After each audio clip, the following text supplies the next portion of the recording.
She's begging a stranger to pretend to be her boyfriend.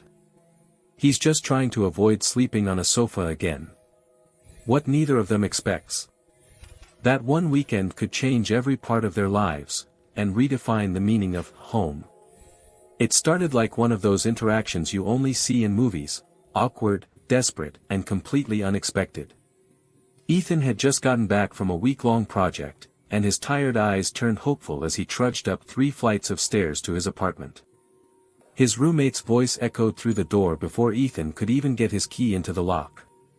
"Hey man, sorry, I totally forgot.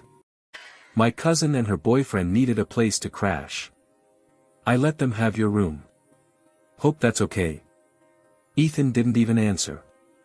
He just closed his eyes tightly, rubbed the tension from his forehead, and dropped his backpack to the floor. It wasn't unusual, not since the breakup, anyway. For the past few months, a couch had been his restless bed. He was living in a place he couldn't afford alone, sharing a space with 2 guys he didn't know well, working a job that paid too little, too late. But tonight, he had hoped, prayed, for just one good night of actual sleep. He sighed, just about to leave for a cheap motel, when a voice called down the hallway. "Excuse me. Sorry. Are you Ethan?" He turned around. She was standing there, breathless, clutching a phone and wearing an overstuffed messenger bag like it weighed more than her. Her hair was pulled into a messy bun, a pencil stuck in it like she'd forgotten it was there. She smiled awkwardly. "I'm Harper. I think we match on the volunteer schedule. At the youth center. Lisa said I might find you here." Ethan blinked, weary but curious. Yeah. That's me. Everything okay?" Harper nodded, then shook her head, then nodded again. I know this is going to sound crazy. But I need a favor." "Like, a big one?" Ethan raised an eyebrow. That was an understatement. "My parents are coming to town this weekend," she said. "They've never seen my life here. Not once. Or met anyone I've dated. And..." She stopped, swallowed hard. Her eyes revealed something vulnerable, something hiding behind a practiced smile. "So. I told them I have a boyfriend. And they're insisting on meeting him." Ethan stared, trying to process. "You want me to pretend to be your boyfriend?" She nodded. "But it's not just that. My parents are, judgmental doesn't even begin to describe it. If they catch even a whiff of struggling, they'll drag me back home and I'll lose everything I've built here. I know we've barely spoken, but you seem decent. And you're good with people, I've seen you with those kids." Ethan stood in silence, waiting for the catch. Harper took a deep breath. "They're coming for dinner tomorrow. I'll pay you.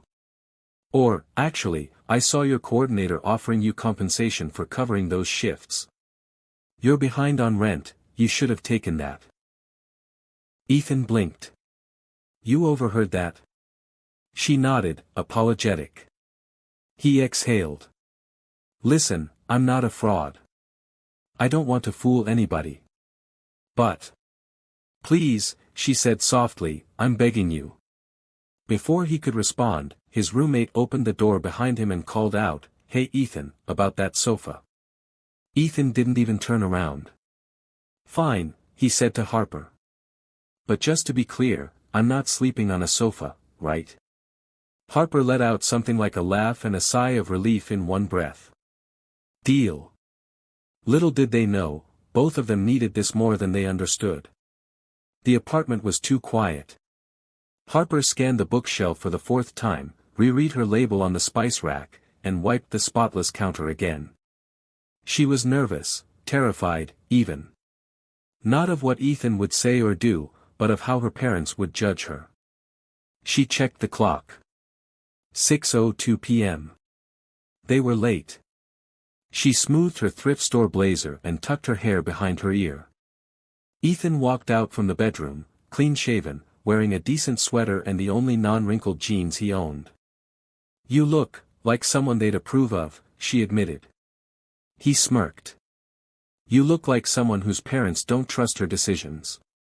That earned a laugh. A real one. You have no idea. Before they could say more, the buzzer rang. Her whole body stiffened. Her parents arrived with suitcases, not just for the weekend, but judging by the look on her father's face, they were prepared to take her home that night. Dinner began like a formality.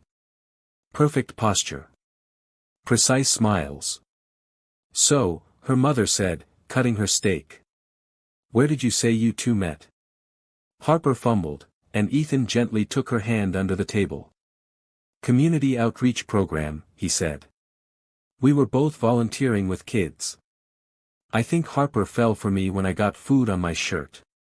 Harper blushed at the memory he'd just totally fabricated, but her smile was so warm, it might as well have been true. Ethan carried the conversation effortlessly. He talked about volunteering, about meaningful work, even joked lightly about being terrible at cooking. Her parents smiled for the first time. But when Harper stood to refill her mother's water, the truth came out. Her father leaned toward Ethan. "We know Harper struggles. She always pushes herself too hard. If she was alone, I just don't think she could make it." The word stabbed her heart, she had heard every syllable. Ethan's face tightened. Then he stood up too, his voice calm but searing. "Harper isn't struggling. She's fighting. Every day. And she still shows up for everyone else. Her job, those kids at the center, even strangers like me. If you can't see the strength in that, you're not paying attention." Who was this man? Who spoke not just for her, but to her? Her mother blinked. Her father's fork dropped. Harper choked back tears. Not from hurt, but from overwhelming validation. Later that night, after her parents hugged her awkwardly and apologized, they left a little quieter, a little humbler, with no suitcases in tow. Harper leaned against the door as they closed behind them. "You didn't have to say that," she whispered to Ethan. "I did," he replied. "Someone should." Silence hung, for just a moment. "So, am I really not sleeping on the sofa?" he grinned. She laughed, and this time, it felt like every wall she built had crumbled. "No. You're not." That weekend didn't just fool her parents, it changed everything. Glowing star final message. Sometimes, we play pretend to survive. But every now and then, someone steps into our made-up story, and helps us write the real one we've been afraid to start.